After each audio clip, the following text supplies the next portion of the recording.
সঙ্গ করতে করতে হয় সৎসঙ্গ। দাদু ভাই, সঙ্গ করতে করতে হয় সৎসঙ্গ, সৎসঙ্গ করতে করতে হয় ভক্ত সঙ্গ, জয় জয় সাধু ভক্ত সঙ্গ করতে করতে হয় যেন আমার গুরু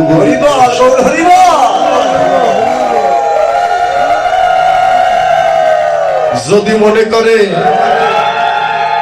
প্রথমে আমি ভগবানকে দেখব, হবে না। একজন ভালো মানুষের সঙ্গ করো, সেই মানুষটি তোমায় পথ দেখিয়ে দিবে।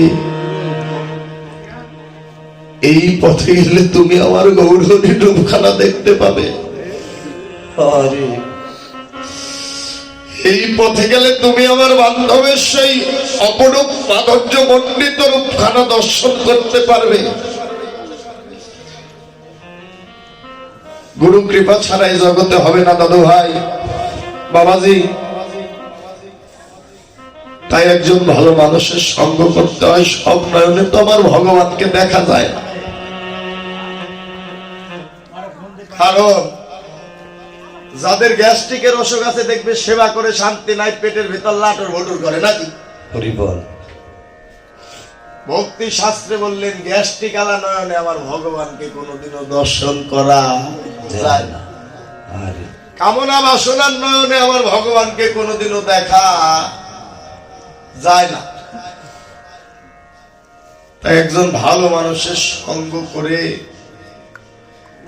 এই অসার দেহকে সার করে, রূপ কিন্তু বাহিরে বস্তু নয় দাদু ভাই, রূপ কিন্তু বাহিরের বস্তু নয়। যে রূপ দেখবো বলে আমি এই জগতে ঘুরে বেড়াচ্ছি, সে রূপ কিন্তু বাহিরে নয়। যে রূপকে আমি দেখবো বলে এত তীর্থধামে ঘুরে বেড়াচ্ছি, গয়া কাশী বৃন্দাবনে যেতে হয় না, সেই রূপ তোমার আমার এই 3.5 হাত দেহের মধ্যে আছে, কিন্তু আমার ভজন নাই, তাই আমি দেখতে পাই। হাতের কাছে নড়ে সরে ধরতে গেলেও যেন দেয় না ধরা। হাতের কাছে নড়ে সরে সদা ধরতে গেলেও যেন দেয় না ধরা। যে বন্ধুকে আমি খুঁজে বেড়াচ্ছি, সে মানুষটি সদাই সর্বক্ষণ আমার সাথে খাচ্ছে যাচ্ছে, ঘুরছে ফিরছে, আমি দেখেও যেন তাকে দেখতে পাই না, কারণ দেখবার মতো আমার নয়ন হয়নি, তাই আমি তাকে দেখতে পাই না। বাহিরে কিছুই না, যা আছে বিশ্ব ব্রহ্মাণ্ডে, তা আছে মানব দেহ ভাণ্ডে, রূপ বাহিরে থাকে না। এই আপন মন্দিরেই ভগবানকে দেখা যায়। কোন দিন? যেদিন তুমি তোমার রূপখানা দর্শন করতে পারবে নিজ নয়নে, ভগবানকে দেখার আর বাকি থাকে না। কথাটি বলেই দিলাম, বলতে বলতে কেন না, যে রূপ দেখবো বলে জগতে আসতে সব বন্ধ, যে রূপ দেখবো বলে জগতে ঘুরে বেড়াচ্ছি, যে রূপ দেখবো বলে দেখার জন্য এত জায়গাতে যাচ্ছি, মা বাবা, সেই রূপ বাহিরে নয়, কারণ বাস্তব প্র্যাকটিক্যাল বাকি না। কারণ তোমার আমার চেহারা দেখতে হলে কি আয়নার সামনে যেতে হয় নাকি গ্লাসের সামনে যেতে হয়? কেউ অনুভব করে নিজের চেহারা নিজে দেখতে পাবেন না, এটাই বাস্তব দাদু ভাই। মা, চোখ বন্ধ করে দেখেন আমি দেখতে কেমন, আমার চেহারা কিন্তু আমার সঠিক মনে নেই, কারণ আমার কোথায় কি আপনারা ঠিকই দেখছেন, কিন্তু আমার মনে নাই। আপনাকে আমি দেখছি দাদু ভাই, আপনার কোথায় কি আমি কিন্তু দেখতে পাচ্ছি, কিন্তু আমার চেহারা, আমার বর্জখানা আমার মনে নাই। ভক্তি শাস্ত্রে বললেন ওই জগৎদীপ নিজের বদনখানা ওই ভজনের ঘরে গিয়ে অনুরাগের তাপ মিশায়ে যেদিন নিজের বদনখানা নিজে দর্শন করতে পারবি, ভগবানের দেখার আর বাকি থাকবে না। তাই রূপ কি বাহিরের বস্তু? রূপ বাহিরের বস্তু নয়, কথাটা অনুভব করো। যারা বললেন দাদা কথাটা তো সত্যই, সবাইকে দেখি কিন্তু আমি তো আমাকে দেখি না, আমি আমাকে দেখতে পারলে তো আমার সাধন ভজন পাশি হয়ে যেত। এটাই হলো রূপ, কারণ গুরু আর ভক্তের যে প্রেমের খেলা, ওই প্রেমের মাঝে হলো ভগবানের রূপ। জয় রাধে রাধে। মা বাবা, রূপ প্রাপ্ত হয় এই হৃদয় মন্দিরে। কেননা বাস্তব একটি কথা বলি, কে রেখেছিলেন রূপ? ভগবানকে ধরে রেখেছিলেন বক্ষ মাঝে কে দেখাইছিলেন? দেখাইছিলেন আমার ভক্ত হনুমান। ভক্ত হনুমান। মা সীতা দেবী একদিন হনুমানকে একটি যেন মুক্তার মালা দিলেন। একটি মুক্তার মালা দান করলেন। মুক্তার মালা দিলেন। মালাখানা যেন হাতে নিল। মালাখানা হাতে নিয়ে মালাখানা কোনো ভালো করে তাকিয়ে দেখছে। দেখে মালার ভিতরে কোনো জায়গাতেই রাম নাম লেখা নেই। মালাখানা হাতাচ্ছে, দুটি নয়ন জলে কাঁদে। মালাখানা যেন খুলে খুলে ছিঁড়ে ফেলে রে। মালাখানা নাসিকায় নিয়ে গ্রাম সঙ্গে কোথাও যেন রাম নামের গন্ধ পায় না। ওই মুক্তার দানাগুলো বদনে নিয়ে সাবানো দিচ্ছে। কেননা দেখি ভিতরে আমার রাম নামের কোন ছবি আছে নাকি। মা বাবা কোথাও দেখতে পায় না। মালাগুলো ছিঁড়ে ছিঁড়ে ফেলে দেয়। লক্ষণ বলে,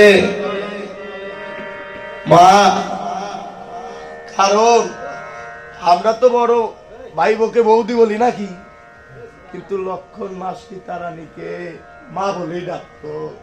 বলেছিল, মা, ও মা, তোমায় আগে বলেছিলাম ও হলো বনের পশু।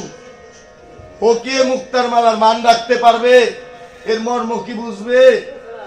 সেদিন ভক্ত হনুমান দুটি নয়ন জলে কাঁদে আর বলে, শোনো হে লক্ষণ, এই মালার কোনো আমার প্রয়োজন নাই। কেন? এটা মুক্তাই হোক আর যাই হোক, যত দামি বস্তুই হোক না কেন, যে মালার ভিতর আমার রাম নামের গন্ধ নাই, যে মালার ভিতর আমার রাম নামের ছবি নাই, যে মালার ভিতর রাম নামের গন্ধ খুঁজে পাই না, সেই মালায় জগতে আমার কোনো প্রয়োজন নেই। তাই গৌর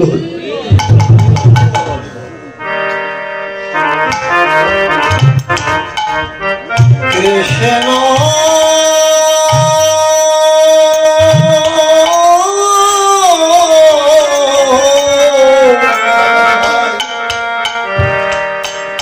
হরে কৃষ্ণ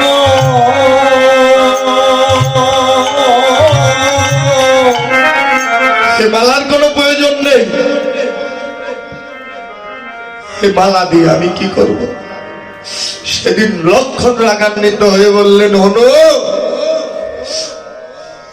তুই প্রভুকে খুব ভালোবাসিস না? সেদিন হনু আমার দুটি নয়ন জলে কাঁদে আর বলে, শোনো হে লক্ষণ, এ জগতে প্রভু রামচন্দ্র মা সীতা বিনা আমার যে আর কে নাই। সেদিন লক্ষণ বলেছিল, তুই তো ঠাকুরকে এত ভালোবাসিস, কেমন ভালোবাসিস একবার একটা পরীক্ষা দে তো। সেদিন ভক্ত হনুমান দুটি নয়ন জলে কেঁদে কেঁদে বলেছিলেন, শোনো হে লক্ষণ, আমি ঠাকুরকে কত ভালোবাসি তুমি দেখতে চাও? সেদিন ভক্ত হনুমান প্রভু রামচন্দ্রের নাম নিয়ে নয়ন জলে কাঁদে, কেঁদে নখ দিয়ে বক্ষটা ফেরে লক্ষণকে দেখালেন। দেখে বক্ষ মাঝে রাম সীতা যেগুলো জনল যুগে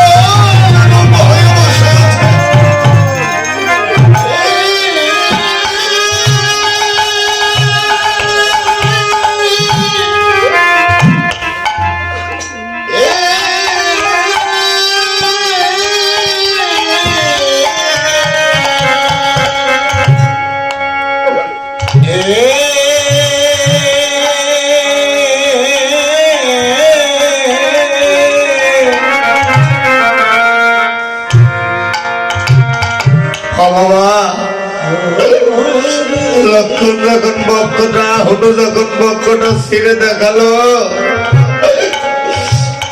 ওই বক্ষ মাঝে দেখে প্রভু রামচন্দ্র মা সীতা দেবী যুগল রূপ হয়ে যেন বসে আছে লক্ষণ লক্ষণ সেদিন অনুস্মরণে ভরে গিয়ে বললেন হনে জগতে আমি ভক্ত হতে পারিনি জগতে তুই যেন বড় ভক্ত নয়নের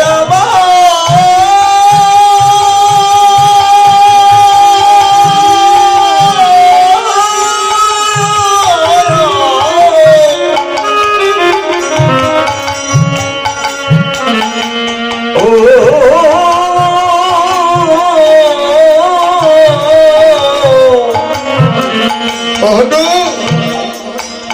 এ জগতে আমি ভক্ত হতে পারিনি কিন্তু তুই একজন বড় ভক্ত সে নাকি বর্তমানে যুগল রূপ ধরে রাখতে পারে বাবা মা হাসতে মূল্যবান একটি কথা কলি যুগে বীর হনুমান আসলে তার নাম হলো মুরারি গুপ্ত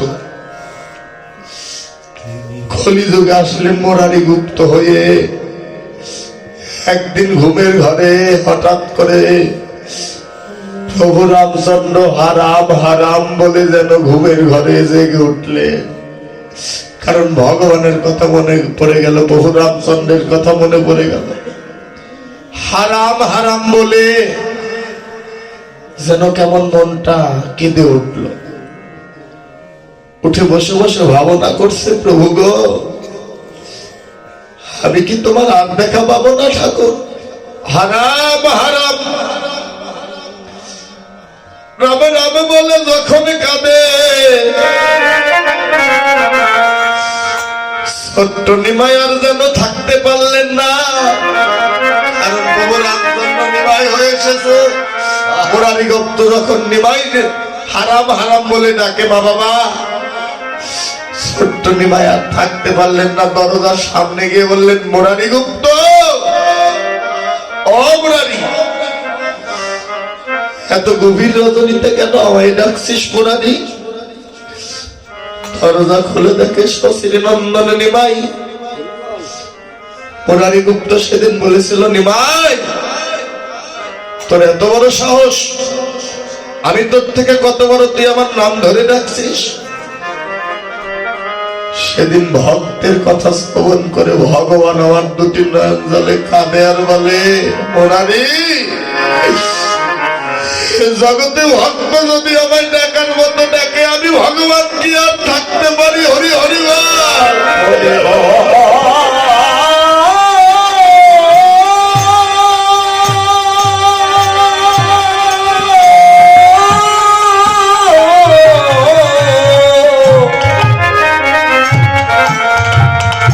হরি হরি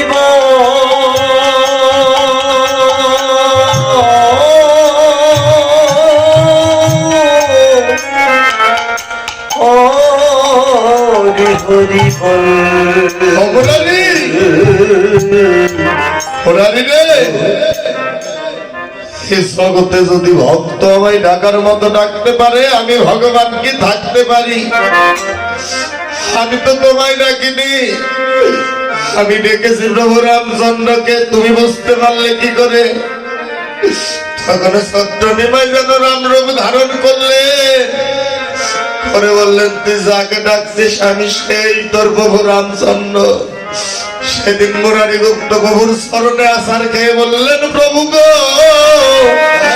শুধু এই নিবেদন তোমার ওই স্মরণে জন্মে নয় জন্মে জন্মে এই রূপে তুমি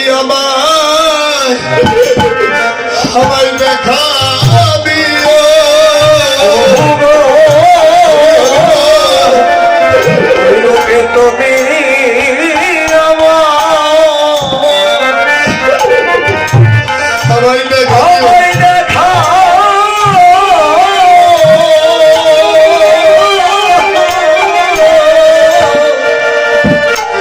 তুমি আমায় দেখা দিও তুমি আমায় দেখা দিও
তুমি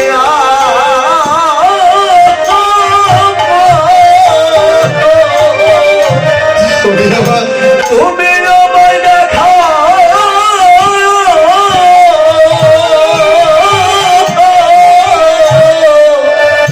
তুমি দেখা দিও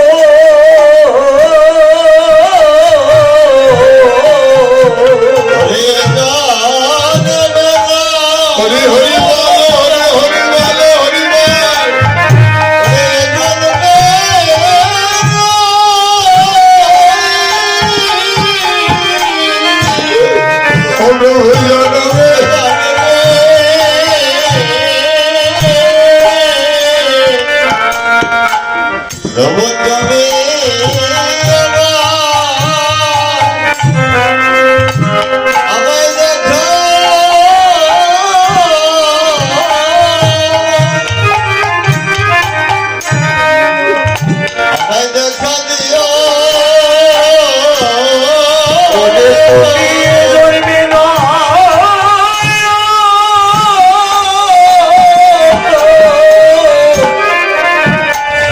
জনমে জনমে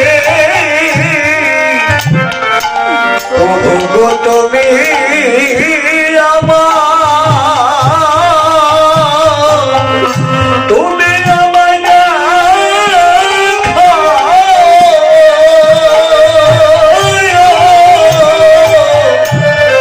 তুমি দেখা দিও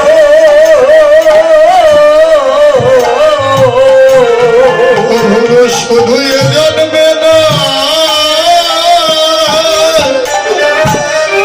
ওরে এ জন্মে না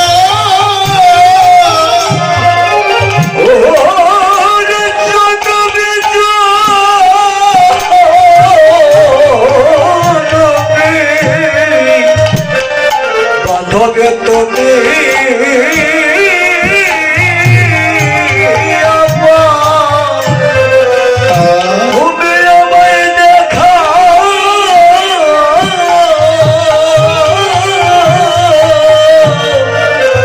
তুমি দেখা দিও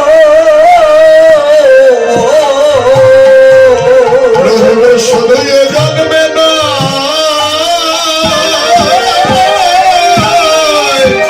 জন্মে জন্মে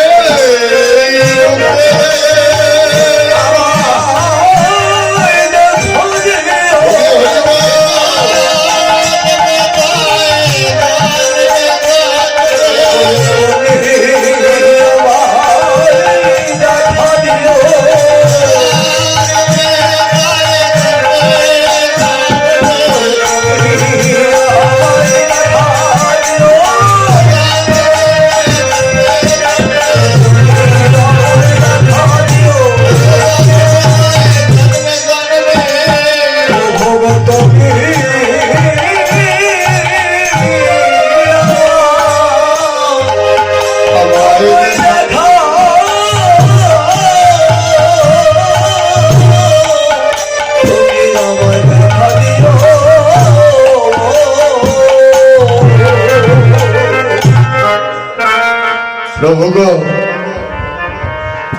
শুধু এ জন্মে নয় জন্মে জন্মে তোমার ওই রূপ যেন আমি ভুলি না ভুলি না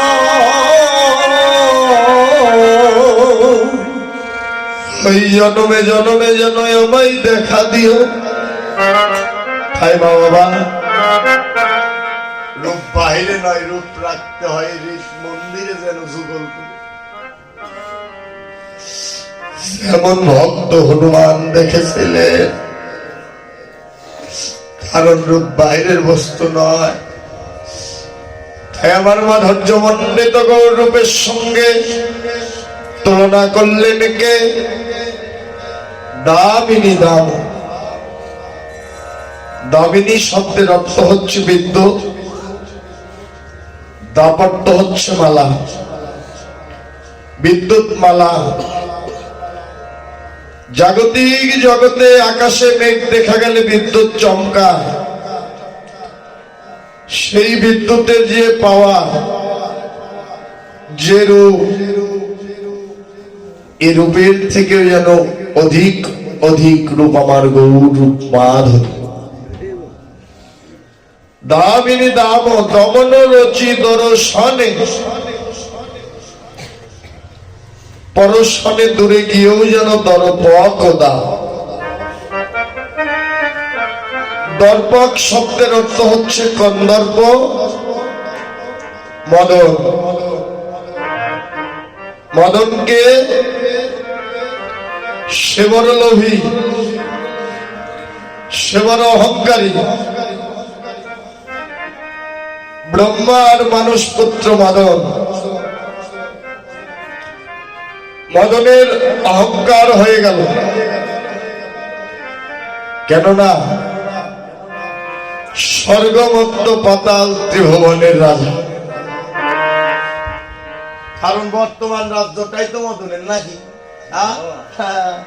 বিচার করে দেখবেন দাদু ভাই, মদনের তো একটু অহংকার হওয়ারই কথা, তাই না? মদন কিন্তু ভালো নয়, সে বড় লোভী অহংকারী, যাকে ধরে তাকে আর ছাড়ে। আরে হরিবল নাকি ও সাধু দাদা, যাকে একবার কৃপা করে ধরে আর একবারে 14 ভুবন কাঁপিয়ে ছাড়ে। জয় রাধে রাধে।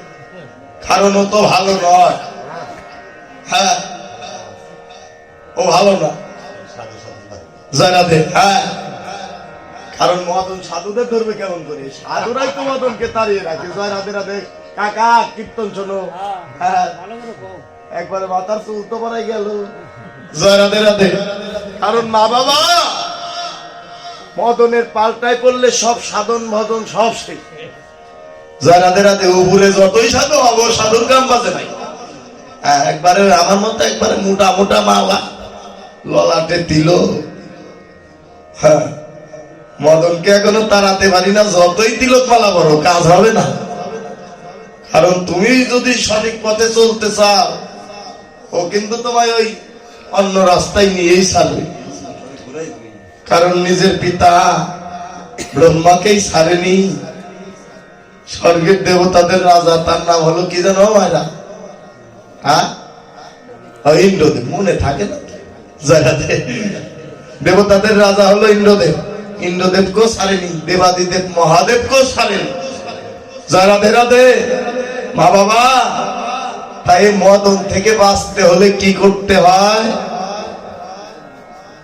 এই যে নাম হলো কীর্তন। রাত ভরে যতই কীর্তন শোনো, যতই পথ শোনো, যতই কান্না করো, কোনো লাভ নেই। মদন থেকে বাঁচতে হলে তোমার আমার একজন ভালো মানুষের সঙ্গ করতে হবে।